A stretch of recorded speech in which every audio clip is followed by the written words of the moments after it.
doing very well with respect to that whole situation in Iran. We are talking to other countries about working with us on the policing of the strait.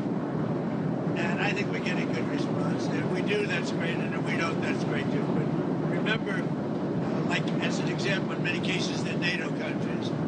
We're always there for NATO. We're helping them with Ukraine. As many, it's got an ocean in between us. Doesn't affect us, but we've helped them. And be interesting to see what country wouldn't help us with a very small endeavor, which is just keeping the strait open. And by comparison, it's small because Iran has very little firepower left. Shalom. First and foremost, I want to give all praise, honor, glory to Yahweh, Bahashem, Yahushua, Bahashem, Wakahakudash, double honors to the apostles and elders of Great Millstone who rule well and taught me this truth. Peace, blessings, salutations, and mercies to the elect. And the 1/3 remnant out there listening and doing this word with all faith and sincerity scattered amongst the nations and the four corners of the earth. To you I say shalom, Lord willing. This video is edifying. It's going to be sending around this audio recording of Trump being interviewed. And recently, if you don't know, now you know, he's been asking for assistance from his NATO quote-unquote allies, right? And he's even went as far as stating that if there is no assistance with or assistance to America with this whole Iran war crisis, then that's pretty much the end of NATO. And the response he's getting back is, still one of resistance by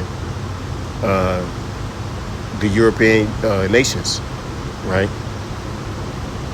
And we've been telling you this for a long time, starting off with the apostles and elders of Great Millstone, all on down through the spirit and power of Yahweh Ba'ashem Yahushua, that these things would come to pass. And lo and behold, they are coming to pass. All right. America has been dragged into this war with Iran that it cannot get out of. They are losing tremendously on every front. And now he's asking to drag, or he's attempting to drag the EU and NATO into it. And they're not having it. Okay, because this isn't their issue. They have enough issues. All right. And they understand that getting bogged down over there in the Middle East doesn't serve anyone's best interests. Okay? Certainly not theirs. Right? If anything, it only benefits Israel. This war doesn't even benefit America. All right? But America being Israel's bitch, so to speak, they find themselves knee deep and entrenched. Okay, could it have something to do with a lot of blackmail? Who knows, right? That's up for debate and speculation, right? But Trump isn't gonna get the assistance in which he's hoping for. Probably he thought he would, when he decided to go into this war. The thought was it would just be a day or two, not knowing that the Lord had other plans, man. Okay? And this is only going to make America's allies hate them even more. Okay? Because Trump has been talking big shit against NATO. All right? And now he's coming back asking for help. And he's not even doing it humbly. Okay? He's not even doing it humbly.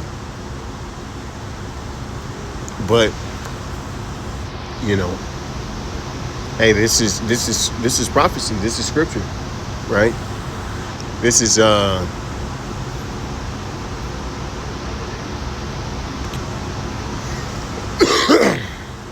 this is Revelation 17 and 16.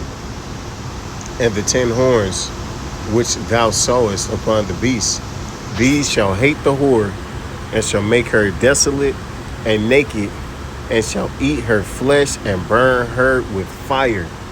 All right, and we're in the stages of the beast being those NATO and EU nations. They're starting to resent America and despise America for what it represents and what it is. Okay, a pompous, a careless, inconsiderate nation. All right, with no loyalty to nothing but what appears just to be Israel. Okay, and they're not with it. They're not trying to get into it, into this, because they understand that this isn't a winnable battle. All right, any military analysis or anybody who understands geopolitics or anything, you know, you just watch a video of what these experts have to say about it, and they're all saying the same thing. This is unwinnable, and it's only gonna destroy not just America, but the global economy, which, you know, is all a part of the plan, because they want to bring in that new way of governing anyway through, you know, the mark of the beast, which will be the RFID microchip. Okay, but it's going to get to the point where NATO and the EU are going to decide to fire thermonuclear missiles at America. Okay, because this conflict has dragged down their economy too. They get a lot of their energy from the Middle East, and now they no longer have access to it. A lot of the world's fertilizer comes out of the Middle East, and now people no longer, these different nations no longer have access to it. So that's going to cause prices to go up all across the board, man.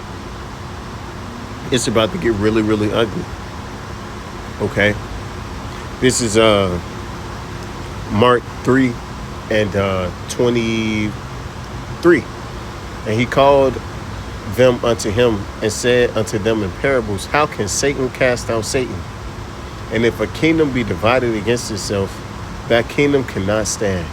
And if a house be divided against itself, that house cannot stand. And if Satan rise up against himself and be divided, he cannot stand but have an end. And they've been divided all throughout the board. Okay? Matter of fact, America's divided with Israel. All right? Allegedly, America didn't want to strike Iran's oil deposits, but guess what? Israel did it anyway. America didn't want this war to drag on.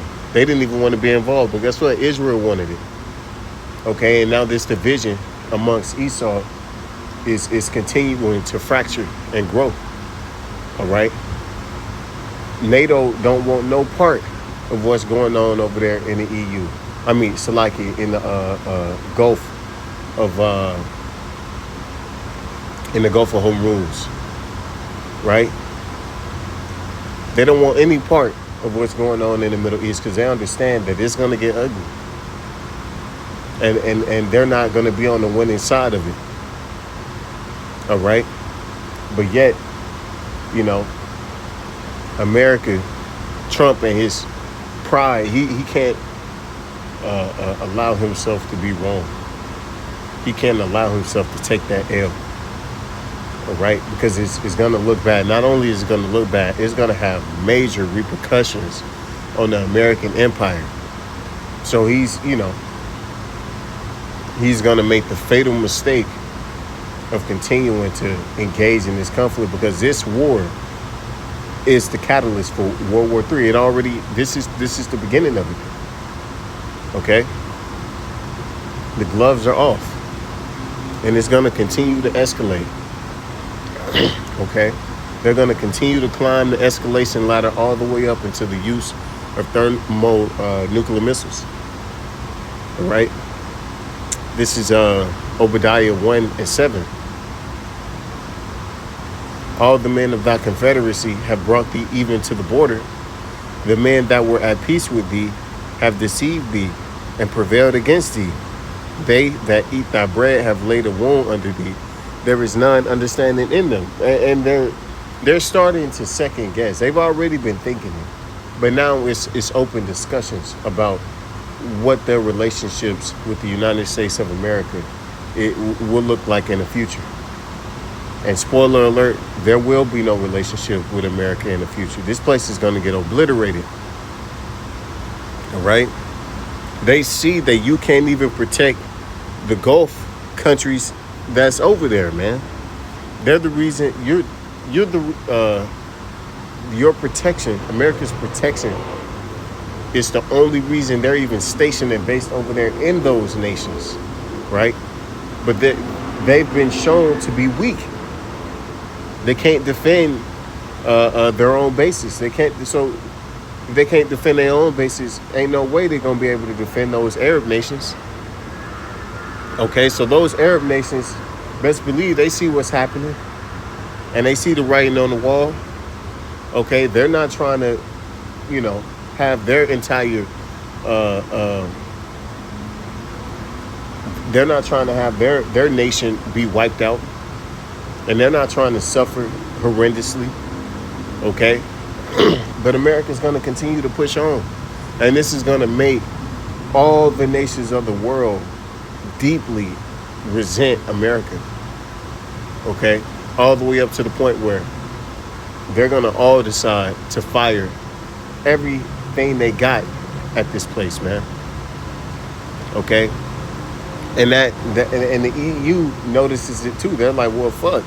If you can't protect us from Iran, if you can't protect yourself from Iran, you getting fucked up by Iran, losing all your interceptor missiles, losing all your weaponry, your radars, systems. What the hell would Russia do? Russia, So everybody's seeing what's happening, man. And it's not looking good for the red, white, and blue, man. This is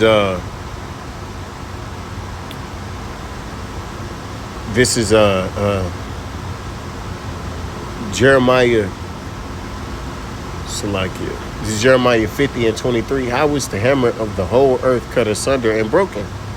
How was Babylon become a desolation among the nations? And that's what we're witnessing. We're witnessing this place be destroyed.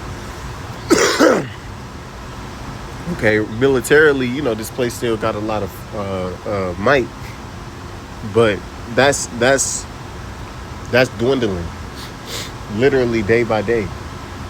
Economically, this place is getting wrecked. They've already spent upwards of $25 billion on this war. That is unsustainable, and everyone knows it. I have laid a snare for thee, and thou art also taken, O Babylon, and thou wast not aware. Thou art found and also caught, because thou hast striven against Yahweh Shema Shai. Right? They chose the side of those rats, and those rats are not for Yahweh Shema Shai, man. They're not, because they're not the true people.